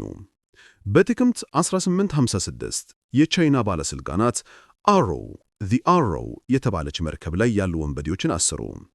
እንግሊዞች ግን ይህቺ መርከብ የእኛ ባንዲራ ያለባት ናት፣ የቻይና ባንዲራን አዋርዳችኋል ብለው ናንሊ ፈተሩ። በሌላ በኩል ፈረንሳዮችም ተቀላቀሉ። አንድ አውጉስት ሻፕሌ ዴለን የተባለ የፈረንሳይ ሚስዮናዊ ሕግ ጥሶ ወደ ሀገር ውስጥ በመግባቱ ተገደለ። አሟሟቱ ግን ዘግናኝ ነበር። በብረት ቋት ኬጅ ውስጥ ታስሮ እንዲታፈን ተደረገ። ከሞተ በኋላም ጭንቅላቱ ተቆርጦ ለውሻ ተሰጠ። ፈረንሳይና እንግሊዝ ይህንን ሰበብ አድርገው ሁለተኛው የኦፒየም ጦርነት ሰከንድ ኦፒየም ዋር ተጀመረ። የቻይና ጦር ዘመናዊውን የምዕራባውያን ጦር መቋቋም አልቻለም። እንግሊዞችና ፈረንሳዮች እየገሰገሱ ቤጂንግ ገቡ። ንጉሡ ሸሸ። ወራሪዎቹ ቤጂንግ ሲገቡ ያደረጉት ነገር ግን በታሪክ የማይረሳ ወንጀል ነው። የበጋው ቤተ መንግሥት በሰመር ፓሌስ በዋጋ የማይተመን ጥበብ፣ ወርቅና ታሪክ የተሞላበትን የንጉሡን መኖሪያ ዘረፉት። ከዘረፉትም በኋላ እሳት ለቀቁበት። ቤተ መንግሥቱ ለ3 ቀናትና ለ3 ሌሊት ነደደ። የቻይና ታሪክ አመድ ሆነ። በመጨረሻም ቻይና ተሸነፈች። በ1860 የፈረመችው ውል ግን የመጨረሻው የሬሳ ሳጥን ሚስማር ነበር። ኦፒየም በቻይና ሕጋዊ ሆነ። ሕዝቡ እንዲቦዝን ተፈረደበት። ቻይና በምዕራባውያን እየተቀጠቀጠች ሳለ ከምስራቅ በኩል አንዲት ደሴት ሀገር በጸጥታ ኃይሏን ታደራጅ ነበር፣ ጃፓን። ጃፓኖች ከቻይናውያን በተለየ የምዕራባውያንን ቴክኖሎጂ በፍጥነት ከዱ። ዘመናዊ ጦር ገነቡ፣ ኢንዱስትሪ አቋቋሙ። እናም ዓይናቸውን ወደ ጎረቤት አገር ኮሪያ ጣሉ። ኮሪያ የቻይና ወዳጅ ነበረች። በ1894 ዓመተ ምህረት ጃፓንና ቻይና በኮሪያ ጉዳይ ተጋጩ። የመጀመሪያው የሲኖ ጃፓን ጦርነት ፈርስት ሳይኖ ጃፓኒዝ ዎር ተጀመረ። የቻይና መሪዎች ጃፓን ማለት ትናንሽ ሰዎች የሚኖሩባት ደሴት ናት፣ በእርግጫ እናጠፋቸዋለን ብለው ንቀዋቸው ነበር። ወታደሮቻቸውም በቁጥር ከጃፓን በ4 እጥፍ ይበልጡ ነበር። ግን ቁጥር በቴክኖሎጂ ይሸነፋል። የጃፓን ዘመናዊ ጦር የቻይናን ሰራዊት በታተነው። የቻይና የባህር ኃይል ኔቪ ሙሉ በሙሉ ወደበ። ዓለም ተደነቀች። ታላቋ ቻይና በትንሿ ጃፓን ተገረፈች። ውርደቱ ቀጠለ። በ1895 ዓመተ ምህረት የሺሞኖሴኪ ውል ተፈረመ። ቻይና ኮሪያን ለቀቀች፣ ታይዋንን ለጃፓን አስረከበች። እንዲሁም እጅግ ብዙ ገንዘብ ካሳ ከፈለች። የቺንግ ሥርወ መንግሥት አበቃለት። ሕዝቡ ይህ መንግሥት ሀገራችንን እያጠፋ ነው፣ መወገድ አለበት ብሎ አምሮ ተነሳ። አሁን አንድ ዶክተር ሊመጣ ነው። የንጉሣዊ ሥርዓቱን አፍርሶ ሪፐብሊክ ሊመሠርት የተዘጋጀ አብዮተኛ ዶክተር ሰን ያትሴን። የቺንግ ሥርወ መንግሥት በውርደት ተሞልቷል። ሕዝቡ መረረው። በ1911 ዓ.ም ቻይና ለመፈንዳት ተዘጋጀች። አንድ ሰው መጣ፣ ዶክተር ሰን ያትሴን። እሱ ሐኪም ነበር። አሁን ግን የታመመውን ሰው ሳይሆን የታመመችውን ሀገር ለማከም አብዮተኛ ሆነ። የአብዮታዊ ኅብረት ሬቮሉሽነሪ አላያንስ መስርቶ ሰራዊቱን በድብቅ ቀሰቀሰ። በጥቅምት 10 1911 በውቻንግ ከተማ የመጀመሪያው ጥይት ተተኮሰች። ወታደሮቹ አመጹ። የጦር መሳሪያ ግምጃ ቤቱን ሰበሩ። እሳት ተለኮሰ። በአጭር ጊዜ ውስጥ አብዮቱ እንደ ሰደድ እሳት ተቀጣጠለ። የቺንግ ባለሥልጣናት ታረዱ። የቺንግ መንግሥት መውጫ ቀዳዳ አጣ። የመጨረሻው ተስፋቸው ጡረታ የወጣው ጀነራል ዩዋን ሺካይ ነበር። እባክህ ይህን ዓመፅ አቁምልን አሉት። ዩዋን ሺካይ ግን ብልህና ተንኮለኛ ነበር። ሁኔታውን ሲያይ ከንጉሡ ጋር መቆም እንደማይዋጣው አወቀ። ከአብዮተኞቹ ጋር ተደራደረ። በ1912 ዓ.ም የመጨረሻው የቻይና ንጉሥ ሕፃኑ ፑይ ከሥልጣን እንዲወርድ ተደረደ። አበቃ። ለ2000 ዓመታት ቻይናን የገዛው የንጉሣዊ ሥርወ መንግሥት ሥርዓት ዳይናስቲክ ሲስተም በአንድ ቀን ተንኮታክቶ ወደቀ። ቻይና ሪፐብሊክ ሆነች። ዶክተር ሰን ያትሴን ለሀገሩ ሰላም ሲል የፕሬዚዳንትነት ሥልጣኑን ለዚያ ጀነራል ለዩዋን ሺካይ አስረከበ። ይህ ግን ትልቅ ስህተት ነበር። ዩዋን ሺካይ ሥልጣን ሲይዝ እውነተኛ ማንነቱን አወጣ። ሪፐብሊክ አልፈልግም፣ እኔ አዲሱን ንጉሥ ኤምፕረር መሆን ነው የሚፈልገው ብሎ አወጀ። ሕዝቡ አበደ። ታግለን የጣልነውን ሥርዓት ልትመለስ ብለው አመጹበት። ዩዋን ሺካይ በሕዝብ ጥላቻና በጭንቀት ብዙም ሳይቆይ ሞተ። ነገር ግን ሲሞት ቻይናን በትኖት ነበር የሄደው። ማዕከላዊ መንግሥት ጠፋ። ሀገሪቱ በየአካባቢው ባሉ የጦር አበጋዞች ዋርሎርድስ እጅ ወደቀች። በዚህ ትርምስ ውስጥ ሁለት አዳዲስ ኃይሎች ተፈጠሩ። አንደኛው በዶክተር ሰን ያትሴን የሚመራው ኩዮሚንታንግ ወይም ናሽናሊስቶች፣ ሁለተኛው በሩሲያ አብዮት ተነሳስቶ የተቋቋመው ገና ብቅ እያለ ያለው የቻይና ኮሚኒስት ፓርቲ ሲሲፒ። በኮሚኒስቶቹ ውስጥ አንድ ወጣት አለ። ስሙን ልብ በሉ፣ የማኦ ዜዶንግ ብሎ ልብ በሉ። መጀመሪያ ላይ ናሽናሊስቶችና ኮሚኒስቶች አንድ ላይ ሆነን የጦር አበጋዞችን እናጥፋ ብሎ ተባበሩ። ነገር ግን የናሽናሊስቱ መሪ ጄኔራል ቻንግ ካይሼክ ኮሚኒስቶችን እንደ እባብ ይፈራቸው ነበር። በ1927 ቻንግ ካይሼክ ሰይፉን መዘዘ። የሻንጋይ ጨፍጨፋ። በሻንጋይ ከተማ የሚገኙ ኮሚኒስቶችን፣ የሠራተኛ ማኅበራትንና ተማሪዎችን በጅምላ ጨፍጨፋቸው። መንገዶች በደም ታተቡ። ማኦ ዜዶንግና የተረፉት ኮሚኒስቶች ነፍሳቸውን ለማትረፍ ወደ ገጠርና ተራራማ ቦታዎች ሸሹ። አሁን በወንድማማቾች ወይም በቻይናውያን መካከል የረጅም ዓመታት የእርስ በርስ ጦርነት ተጀምሯል። ነገር ግን እነዚህም ሁለቱ እየተናከሱ ሳለ ያቺ የድሮ ተራት ጃፓን አሁን በይፋ ቻይናን ልትወጥ ጦሯን አሰልፋለች። የቻንግ ካይሼክ ናሽናሊስት ጦር ኬኤምቲ ኮሙኒስቶቹን ከበባቸው፣ ሊያጠፋቸው ተቃረበ። ማኦ ዜዶንግና ተከታዮቹ ሁለት ምርጫ ነበራቸው፤ እጅ ሰጥቶ መሞት ወይም የማይቻለውን ሞክሮ ማምለጥ። ማምለጥን መረጡ። በ1934 ዓመት ታላቁ የረዥም ጉዞ ዘ ሎንግ ማርች ተጀመረ። ይህ ጉዞ ለሽርሽር አልነበረም። 90,000 ወታደሮችና ቤተሰቦቻቸው 10,000 ኪሎ ሜትሮችን በእግር ተጓዙ። በረዶ፣ ረሃብ፣ በሽታ፣ የጠላት ጥይት እየወረደባቸው ተጓዙ። አብዛኛው መንገድ ተራራና ረግረዳማ ነበር።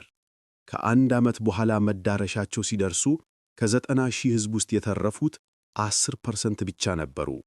ሌላው በሙሉ መንገድ ላይ ረግፎ ቀረ። ነገር ግን ይህ ጉዞ ማኦ ዜዶንግን የማይበገር መሪ አደረገው። ቻይናውያን እርስ በርስ ሲባሉ ጃፓን ትልቁን ድግስ አዘጋጀች። በ1937 ዓመት ጃፓን በይፋ ቻይናን ወረረች። ሁለተኛው የሲኖ ጃፓን ጦርነት ተጀመረ። የቻይና ጄኔራሎች ለመሪው ቻንግ ካይሼክ እባክህ የእርስ በርሱ ጦርነቱን ተወውና ከኮሙኒስቶች ጋር ተአረክ፣ አለበለዚያ ጃፓን ሁላችንንም ታጠፋናለች ብለው አስገደዱት። ሁለቱ የቻይና ኃይሎች ለጊዜው ተአረቁ፣ ግን የጃፓን ጦር እንደ ጎርፍ መጣ። ቤጂንግ ወደቀች፣ ሻንጋይ ወደቀች። ቀጣዩ ኢላማ የናሽናሊስቶቹ ዋና ከተማ ናንጂንግ ነበረች። ቻንግ ካይሼክ ፈራ። ምርጥ ወታደሮቹን ይዞ ከተማዋን ጥሎ ሸሸ። ናንጂንግ ያለ መሪ ቀረች። ታኅሳስ 1937 የጃፓን ወታደሮች ናንጂንግ ገቡ። እናም ምድር ወደ ሲኦል ተቀየረች። ለ6 ሳምንታት የጃፓን ወታደሮች በከተማዋ ላይ ታይቶ የማይታወቅ አረመኔያዊ ግፍ ፈጸሙ። ይህ ክስተት በታሪክ የናንጂንግ እልቂት the rape of ናንጂንግ ይባላል። ወታደሮቹ ሰዎችን ለመግደል ውድድር ይዘው ነበር። ማን በሰይፍ ብዙ ሰው አንገት ይቀላል እየተባባሉ ይወራረዱ ነበር።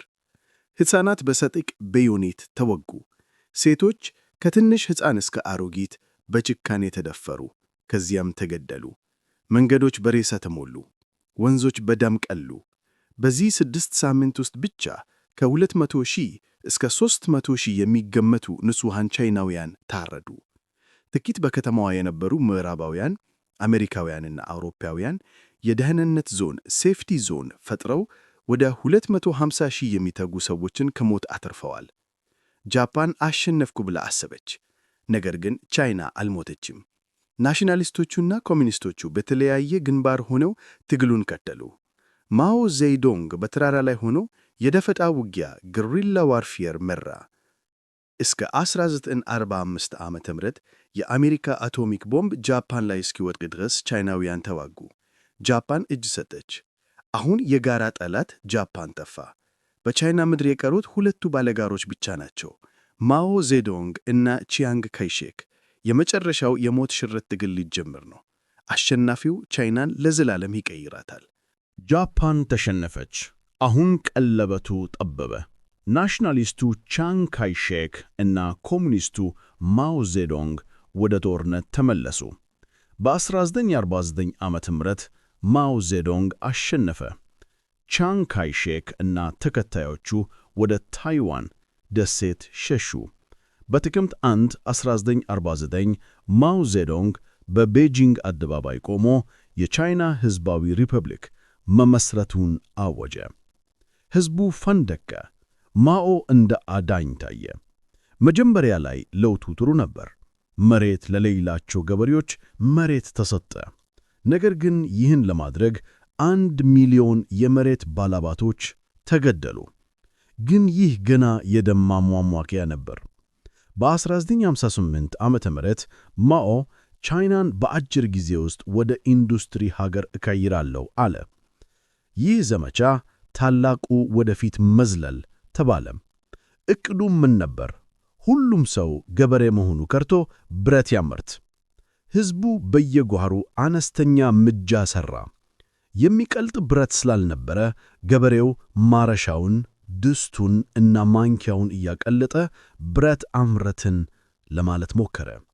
ውጤቱ ግን ክንቱ ነበር። የተመረተው ብረት ጥራት የሌለው ሆነ። ይበልጥ የከፋው ግን ገበሬው እርሻውን ትቶ ብረት ሲያቀልጥ ሰብል የሚሰበስብ ጠፋ። ጎርፍ መጣ፣ ድርቅ ተከተለ። በ1959 ታላቁ የቻይና ረሃብ ገባ። ታሪክ ይህንን ሊረሳው አይችልም። ሰዎች የሚበሉት አጡ። የቤት እንስሳትን በሉ፣ ቅጠል በሉ፣ ዛፍ በሉ። ነገሩ ሲከፋ ሪፖርቶች እንደሚሉት ሰዎች የሞተ የሰው ሥጋ እስከ መብላት ደርሰው ነበር። በዚህ ወደፊት መዝለል በተባለ የተሳሳተ ዕቅድ ምክንያት ብቻ ከ30 እስከ 45 ሚሊዮን ቻይናውያን ሞቱ። ማኦ ተጠያቂነቱን ወስዱ ለጊዜው ከሥልጣን ራቅ አለ። ነገር ግን ማኦ አልተሸነፈም። በ1966 ዓመተ ምህረት ማኦ ተመለሰ። ጠላቶቼን ማጥፋት አለብኝ አለ። አዲስ ዘመቻ አወጀ። የባህል አብዮት the cultural revolution። ይህ ዘመቻ የቻይናን ወጣቶችና ተማሪዎች ቀይ ጠባቂዎች በሚል አደራጀ። ትዕዛዙ አንድ ነበር፣ አሮጌውን ነገር ሁሉ አጥፉ። ምን ተፈጠረ? እብደት። ተማሪዎች መምህራኖቻቸውን አብዮቱን ይቃወማሉ ብለው ደበደቡ፣ ገደሉ። ልጆች በወላጆቻቸው ላይ ሰለሉባቸው። ቤተ መቅደሶች ፈራረሱ። የጥንት መጽሐፍት ተቃጠሉ። ሀገሪቱ ወደ አናርኪ ተቀየረች። ማንም ማንን ማመን አቃተው። በመጨረሻም ራሱ ማኦ ሲከፋበት ወታደሩን ልኮ አስቆመው። በ1976 ዓመተ ምህረት የዘመናዊ ቻይና አባት ግን ደግሞ በሚሊዮኖች ለሚቆጠሩ ሰዎች ሞት ምክንያት የሆነው ማኦ ዜዶንግ ሞተ። ከእሱ ሞት በኋላ ደንግ ሻኦፒንግ የተባለ ብልህ ሰው መጣ። ድመት ትኩርም ትሁን ነጭ፣ አይጥ እስከያዘች ድረስ ችግር የለውም አለ። ኮሚኒዝምን ከካፒታሊዝም ጋር ቀላቀለ። ቻይናን ለንግድ ክፍት አደረጋት። ቻይና ማደግ ጀመረች። ነገር ግን ሕዝቡ ነፃነት ፈለገ፣ ዴሞክራሲ ፈለገ። ይህ ፍላጎት በ1989 ዓመተ ምህረት በቤይጂንግ መሃል ፈነዳ። የቲያነመን አደባባይ ታንክ ፊት ለፊት የቆመው ሰው ታሪክ 1989 የጸደይ ወቅት ኮሚኒዝም በዓለም ላይ እየተዳከመ ነበር። የቻይና ተማሪዎች እና ምሁራን ኢኮኖሚያችን አድጓል፣ አሁን ደግሞ ዲሞክራሲና ነፃነት እንፈልጋለን ብለው መጠየቅ ጀመሩ። ሚያዝያ 15 ሁ ያውባንግ የተባለ ለውጥ ፈላጊ የፓርቲ መሪ ሞተ። የሱ ሞት ለተማሪዎቹ እንደ መለኮሻ ሆነ። በሺዎች የሚቆጠሩ ተማሪዎች የቤይጂንግን መሃል ከተማ ታዋቂውን የቲያንመን አደባባይ አጥለቀለቁት። ጥያቄያቸው 7 ነጥብ ነበር። ዋናው ግን ነፃነት፣ የፕሬስ ነፃነትና ሙስና ይቁም የሚል ነበር። መንግሥት ተመልሶ አላተው። ተማሪዎቹ ግን እምቢ አሉ። ቁጥራቸው ወደ 100 ሺህ አደገ። አደባባዩን ዘጉት። ምግብ አልበላም ብለው አድማ መቱ። እንዲያውም የዲሞክራሲ አምላክ ብለው የሰየሙትን ግዙፍ ሐውልት ከአረፋና ከወረቀት ሰርተው አቆሙ። የቻይና መንግሥት ተጨነቀ። ይህ ዓመፅ ካልቆመ ሀገሪቱ ትፈርሳለች ብለው አመኑ። ሰኔ 3 1989 ምሽት ላይ መንግሥት ትዕዛዝ ሰጠ። አደባባዩ በማንኛውም ዋጋ ይጸዳ። የቻይና ሕዝባዊ ነፃነት ሰራዊት PLA ታንኮችና መትረየስን ይዞ ወደ ቤይጂንግ ገባ። ሕዝቡ መንገዱን በባዶ እጁ ለመዝጋት ሞከረ። አውቶቡሶችን አቃጠሉ። ነገር ግን ታንኮቹ አልቆሙም። ተኩስ ተከፈተ። ቤጂንግ በደም ታጠበች። በዚያች ሌሊት ስንት ሰው እንደሞተ እስካሁን በትክክል አይታወቅም። አንዳንዶች መቶች ናቸው ይላሉ፣ ሌሎች ደግሞ እስከ 10,000 ሰዎች አልቀዋል ይላሉ። መንግሥት መረጃውን ቀበረው። ጠዋት ላይ አደባባዩ ጸዳ፣ ዓመፁ ተደፈተተ። ነገር ግን ዓለምን ያስደነገጠውና ያስደነቀው ነገር የተፈጠረው በማግስቱ ጠዋት ነበር። አንድ ረድፍ ታንኮች በቤጂንግ ጎዳና ላይ የሄዱ ነው። በድንገት አንድ ሰው፣ ስሙ የማይታወቅ ማንነቱ የማይታወቅ አንድ ሰው ፌስታል ይዞ የታንኮቹ ፊት ለፊት መሃል መንገድ ላይ ቆመ። ታንኩ ሊገጨው ሲል ቆመ። ሰውየው አልሸሸም። ታንኩ ሊያልፈው ሲሞክር አብሮ ተንቀሳቅሶ መንገዱን ዘጋበት። ታንኩ ላይ ወጥቶ ወታደሩን አናገረው። ይህ ሰው በታሪክ ታንክ ማን ተብሎ ይጠራል። በአምባገነንነት ፊት የቆመ የድፍረት ምልክት። ከዚህ ክስተት በኋላ ምዕራቡ ዓለም በቻይና ላይ ማዕቀብ ጣለ። ቻይና ተገለለች፣ ኢኮኖሚያው ተንገዳገደ። ነገር ግን ቻይና አልወደቀችም። በ1990ዎቹ ቻይና እንደገና በሩን ከፈተች። ሀብታም መሆን ክብር ነው የሚለው መርህ ቀጠለ። የሶቪየት ኅብረት ፈረሰች። ቻይና ግን ብቻዋን ቀረች። ብቻዋን ቀርታ ግን በጸጥታ አደገች። ፋብሪካዎቿ ዓለምን አጥለቀለቁ። እናም አሁን ወደ ዘመናዊው ጊዜ ደርሰናል። አንድ አዲስ ንጉሥ ወይም ፕሬዝዳንት መጣ። የአባቱ ታሪክ አብዮተኛ፣ እሱ ግን የዘመናዊት ቻይናን ፊት ለዘላለም የቀየረ ሰው። ሺ ጂንፒንግ። ከእሱ ጋር ተያይዞ የመጣው አሳፋሪ የነፍስ ግድያ ቅሌትና የዛሬዋ ቻይና ቀጣይ ዕጣ ፈንታ ምን ይመስላል? ወደ ዘመናዊው ጊዜ ደርሰናል። ዛሬ ያለችውን ቻይና ለመረዳት አንድን ሰው ማወቅ ግድ ይላል። ሺ ጂንፒንግ። ሺ የተወለደው በ1953 ቤጂንግ ውስጥ ነው። አባቱ የማው ዜዶንግ የትግል ጓድ ነበሩ። ምንም እንኳን አባቱ በፓርቲ ውስጥ ቢገፉም ሺ ጂንፒንግ ግን በዝምታና በጥበብ ደረጃዎችን እየወጣ መጣ። ገበሬ፣ የፓርቲ ጸሐፊ፣ የክልል አስተዳዳሪ እያለ ቀስ በቀስ ወደ ላይ ወጣ። ነገር ግን ወደ ሥልጣን ጣሪያ ለመውጣት አንድ ትልቅ መሰናክል ነበር። አንድ ኃያል ተቀናቃኝ። ስሙ ቦ ሺላይ ይባላል። ቦ ሺላይ ተወዳጅ ዲስኩር አዋቂና የሺ ጂንፒንግ ዋነኛ ተፎካካሪ ነበር። ነገር ግን በ2011 ዓመት አንድ ምስጢራዊ ሞት የቻይናን ፖለቲካ ለዘላለም ቀየረው። ኒል ሄይውድ የተባለ እንግሊዛዊ ነጋዴ ቾንግቺንግ በተባለች ከተማ ሆቴል ውስጥ ሞቶ ተገኘ። ፖሊስ ከመጠን በላይ አልኮል ጠጥቶ ነው የሞተው አለ። ጉዳዩ ተዘጋ። ነገር ግን ከወራት በኋላ አንድ የፖሊስ አለቃ ወደ አሜሪካ ኤምባሲ ሮጦ ገባና ሚስጥሩን አወጣው። ኒል ሄይውድ በአልኮል አልሞተም፣ የተገደለው በተመርዞ ነው። ገዳይዋ ደግሞ የቦ ሺላይ ሚስት ጉ ካይላይ ናት አለ። ጉዳዩ ተጣራ። እውነት ነበር። የቦ ሺላይ ሚስት ከእንግሊዛዊው ጋር በቢዝነስ ተጣልታ $22 ሚሊዮን አምጣ ብሎ ስላስፈራራት በሆቴል ውስጥ መርዝ አጠጥታ ገድለዋለች። ይህ ቅሌት ተቀናቃዩን ቦ ሺላይን ከስልጣን አሽቀንጥሮ ጣለው። እስር ቤት ገባ። መንገዱ ለሺ ጂንፒንግ ተከፈተ። ምንም ተቀናቃኝ አልቀረም። በ2013 ሺ ጂንፒንግ የቻይና ፕሬዚዳንት ሆነ። ልክ ስልጣን እንደያዘ የጸረ ሙስና ዘመቻ አወጀ። በዚህ ዘመቻ ስም ጠላቶቹንና ተቀናቃኞቹን በሙሉ ጠራርጎ አስወገደ። ስልጣኑን አጠናከረ። በ2018 ዓመተ ምህረት ፕሬዚዳንቱ በስልጣን ላይ መቆየት የሚችሉበት የጊዜ ገደብ ተርም ሊሚት ከሕገ መንግሥቱ ተሰረዘ። ይህ ማለት አንድ ነገር ነው። ሺ ጂንፒንግ እስከፈለገ ድረስ የቻይና መሪ ሆኖ ይቀጥላል።